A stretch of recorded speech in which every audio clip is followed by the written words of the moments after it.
Question number 10 में कहते हैं Khwaja limited purchase the machine on April 1 2024 at a cost ₹4 lakh.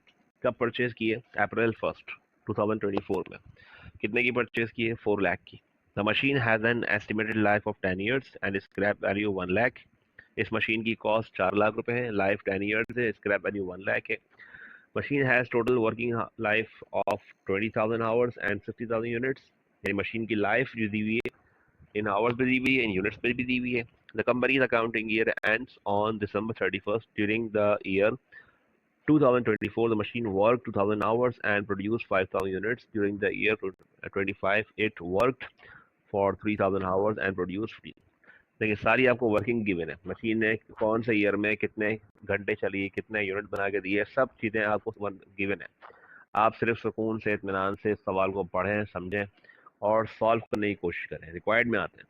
Compute depreciation expense 31 December 2024-25 under the following methods. ठीक है, इन method से आपने क्या करना है, अलग अलग कैलकुलेट करके दिखाना है डेप्रिसिएशन।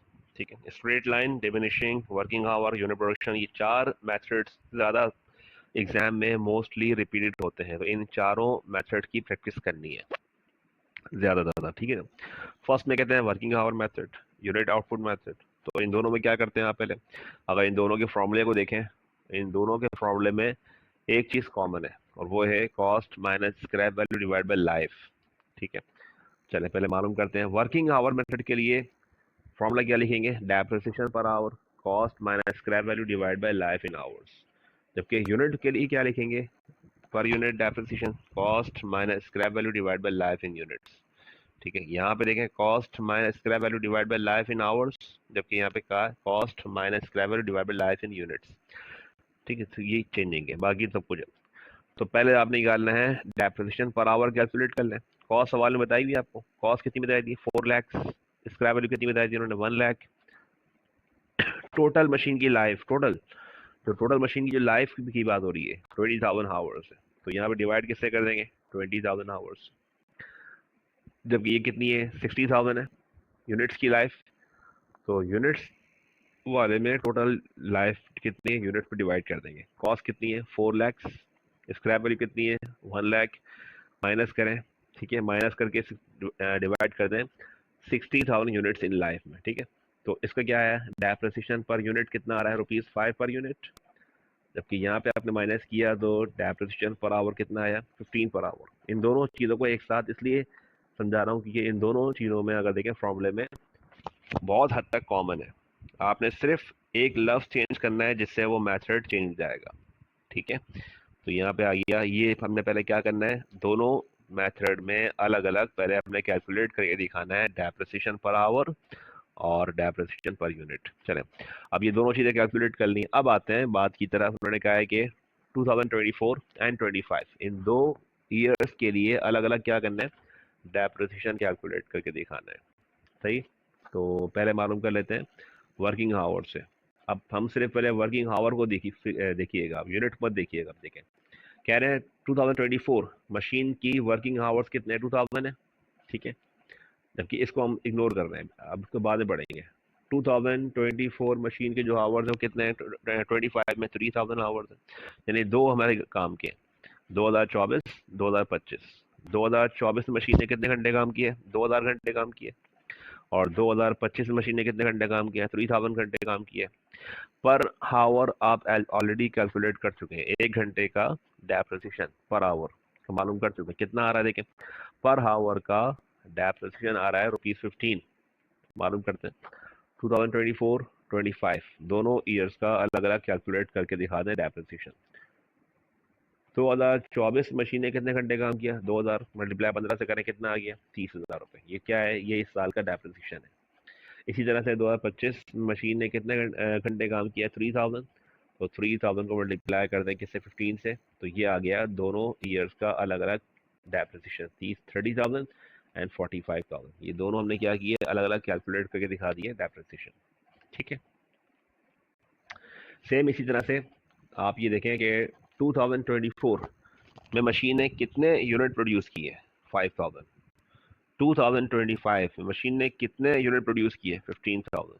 दोनों को मल्टीप्लाई करते हैं सेपरेट, पर यूनिट कितना आ रहा था आपका 5। जिस तरह देखें यहाँ पे देखें, इस तरह पर आवर कितना आ रहा था 15, 15 से मल्टीप्लाई किया आपने दोनों में, यहाँ भी ऐसे ही करेंगे। पर यूनिट का आंसर क्या है 5 रुपीज़ 5, तो रुपीज़ 5 को मल्टीप्लाई कर दें 5000 से, अमाउंट कितना आ गया एडेप्शन का 25,000। और इसका देखें रुपीज़ 5 को मल्टीप्लाई कर दें किससे 15,000 से, आंसर क्या आ गया 75,000। दोनों ईयर्स का हमने अलग अलग कैलकुलेट करके दिखा दिया, ठीक है।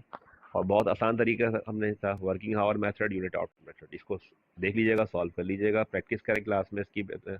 और थर्ड में कहते हैं diminishing balance method at the rate 20%। इन्हीं 2 ईयर्स का 24 25, इन्हीं 2 ईयर्स का अलग अलग कैलकुलेट करके दिखाते हैं depreciation by diminishing balance method. Formula क्या है, annual depreciation is equal to book value multiply by rate. Book value कैसे आती है, cost minus accumulated depreciation.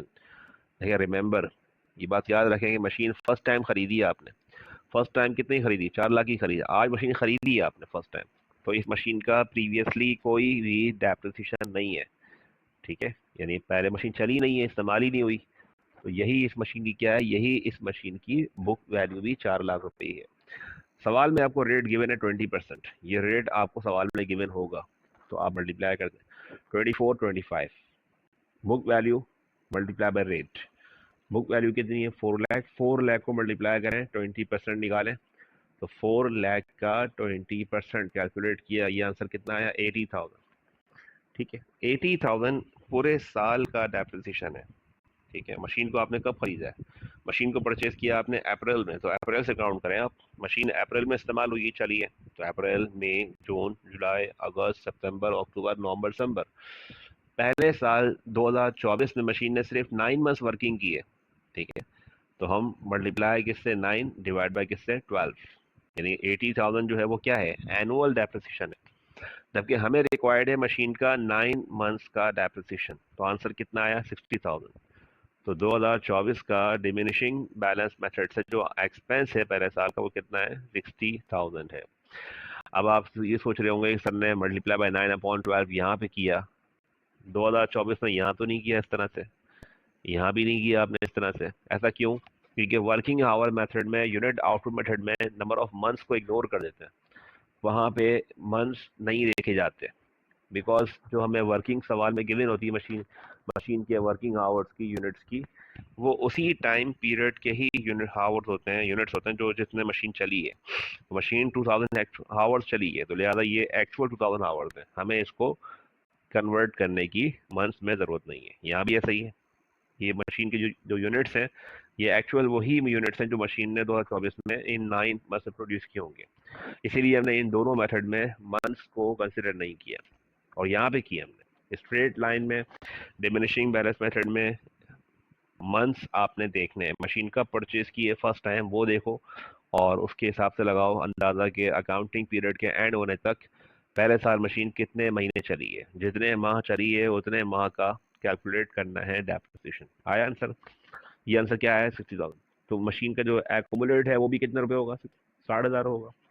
Book value आपको निकालना आना चाहिए, बुक वैल्यू का फॉर्मूला क्या होता है, cost minus accumulated depreciation. Cost कितनी है 4 लाख, 4 लाख में से माइनस कर दें क्या 60,000, तो आंसर आया 3,40,000। ये 3,40,000 क्या है पहले साल का, इसकी पहले साल की बुक वैल्यू है, ठीक। अच्छा, हमने बुक वैल्यू वाला कॉलम यहाँ नहीं बनाया, देखें इसमें नहीं बनाया, इसमें लाजमी क्यों बनाया, इसमें लाजमी इसलिए बनाया है क्योंकि हर साल का डेप्रिसिएशन किस पे कैलकुलेट करेंगे, book value multiply by rate. तो बुक वैल्यू होगी तो ही नेक्स्ट ईयर में हम आसानी सॉल्व करेंगे। बुक वैल्यू कितनी आ रही है 3,40,000। अब नेक्स्ट ईयर 2025 2025 का डेप्रिसिएशन कैलकुलेट करने के लिए सेम ऐसे ही करेंगे, 3,40,000 लिखेंगे मल्टीप्लाई बाय 20%, ठीक है। तो 3,40,000 का 20% कैलकुलेट करें कितना आ रहा है 68,000, ये इस साल का एक्सपेंस है। अब ये बात याद रखिए, पहले साल तो मशीन ने 9 मंथ्स वर्किंग की थी, लेकिन जैसे ही दिसंबर एंड होने के बाद जनवरी स्टार्ट हुआ 2025 में, तो मशीन ने पूरे 12 महीने ही वर्किंग की है 2025 में, जनवरी फरवरी मार्च अप्रैल में, तो आगे लास्ट तक लगा लें कितना होगा 68,000। ये 68,000 क्या है, ये इस साल का डेप्रिसिएशन है। बुक, अच्छा इससे पहले ये देखें कि मशीन का प्रीवियसली एकोमोडेट कितना 60,000 था, इस साल मशीन और एक्सपेंस हुई है, तो क्या करते हैं, एक्यूमुलेट डेप्शन जो प्रीवियस ईयर का था और जो इस ईयर का एक्सपेंस है दोनों प्लस कर लें। पिछले साल का डेप्रिसिएशन था 60,000 रुपये, इस साल का एक्सपेंस कितने रुपए है, 68,000, दोनों को प्लस करके अब लिखें कितने, 1,28,000।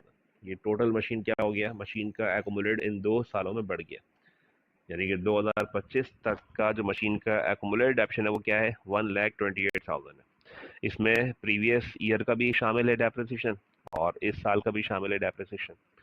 बुक वैल्यू निकालने के लिए फॉर्मूला वही है, कॉस्ट मशीन कितनी है, 4 लाख, और अब इस साल का जो एक्यूमुलेट है वो कितना है, 1,28,000, ये माइनस करेंगे। तो 4 लाख में से माइनस करें 1,28,000, कितना आ रहा है, 2,72,000, ये इसकी मशीन की क्या है, बुक वैल्यू है। अगर मुझसे ये और कहते हैं और इसमें थर्ड ईयर का मालूम करें, तो ऐसे ही करेंगे। कैसे, अब मेरे पास मशीन की बुक वैल्यू कितनी आ रही है, 2,72,000, इसको नीचे लेकर आते हैं यहाँ पे और मल्टीप्लाई करते हैं 20% से, जो भी एक्सपेंस आता उस एक्सपेंस को यहाँ लिख देते लाके। और जिस तरह हमने यहाँ पे हमने क्या किया, देखें प्रीवियस ईयर का एक्यूमुलेट और इस साल का एक्सपेंस दोनों को प्लस किया, 60 और प्लस 68 दोनों को ऐड किए, तो इसी तरह से उसमें भी ऐड कर लेते हैं बुक वैल्यू इस तरह। ठीक है, तो ये है डिमिनिशिंग बैलेंस मेथड का इन 2 ईयर्स का कैलकुलेशन वर्किंग है। पहली रिक्वायर्ड पूरी हो गई। पहली रिक्वायर्ड में सिर्फ क्या क्या था, कंप्यूट द डेप्रिसिएशन। ठीक है, नेक्स्ट रिक्वायर्ड में कहते हैं गिव एडजस्टिंग एंट्री और 2024 अंडर डिमिनिशिंग बैलेंस मेथड। 2024 की एडजस्टिंग एंट्री मांगी है डिमिनिशिंग बैलेंस मेथड से। अब देखिए यहाँ रिक्वायर्ड अलग रिक्वायर्ड है, तो अलग रिक्वायर्ड को अलग तरीके से सॉल्व कीजिएगा, यानी उसमें जर्नल जर्नल बनाइएगा, ऊपर हेडिंग दीजिएगा, उसको सेपरेटली सॉल्व करेंगे। कंपनी का नाम Khwaja limited, journal journal adjusting entry बना रहे हैं आप, और बना किस तरह, अंडर डिमिनिशिंग बैलेंस मेथड, तो ये भी एक हेडिंग डाल दीजिएगा अंडर डिमिनिशिंग बैलेंस में। ठीक है, और एडजस्टिंग एंट्री क्या होती, क्या पढ़ाई थी आपको, depreciation expense debit, allowance for depreciation credit, कितने से, 60,000 से। क्या लिखेंगे, 2024 दिसंबर 31। ठीक है, तो ये सिंपल एक इन्होंने, अच्छा ये देख लें कि हाँ 2024 की एंट्री मांगी, तो 2024 में अमाउंट कितना आ रहा था, डिमिनिशिंग से 2024 का अमाउंट आ रहा था 60,000 रुपये।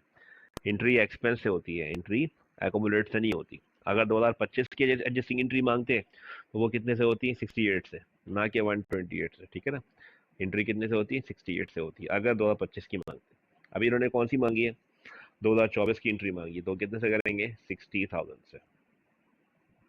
नेक्स्ट एंट्री देखो, लास्ट रिक्वायर्ड है give closing entry for 2025 under working hour method. Working hour method से क्लोजिंग एंट्री मांगी है, किसकी मांगी है, 2025 की मांगी है। ये रहा वर्किंग आवर मेथड, और इसका 2025 का अमाउंट देखिए ये रहा कितना है, 45,000 है, तो एंट्री बनेगी आपकी किससे, 45,000 से बनेगी। एक्सपेंस 45 है, तो 45 से एंट्री पास कर लीजिए, क्लोजिंग एंट्री। क्लोजिंग एंट्री क्या पढ़ाई थी, income summary debit, depreciation expense credit, expense close कर देंगे और इनकम समरी अकाउंट को डेबिट कर देंगे।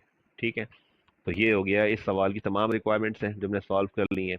इस सवाल की रिक्वायर्ड में पहले रिक्वायर्ड में कहा था कंप्यूट द डेप्रिसिएशन, कैलकुलेट कर लिया। रिक्वायर्ड बी में एडजस्टिंग एंट्री मांगी है, क्लोजिंग एंट्री मांगी है। इस तरह आपका ये सेक्शन सी का ये सवाल कंप्लीट हो गया। और आज हमने अपनी वीडियो में अकाउंटिंग 2026 के होने वाले सेकेंड ईयर के पेपर को डिस्कस किया था। और इस वीडियो को लाइक करें, सब चैनल सब्सक्राइब करें और वीडियो का बेल आइकन प्रेस करें ताकि नेक्स्ट टाइम आपको आने वाली वीडियो मिलती रहे। और इस चैनल से जुड़े रहिए ताकि आपको accounting, business math, business statistics और डिफरेंट चीज़ों की वीडियोस जो हैं वो अप टू डेट 1 बाय 1 मिलती रहेंगी।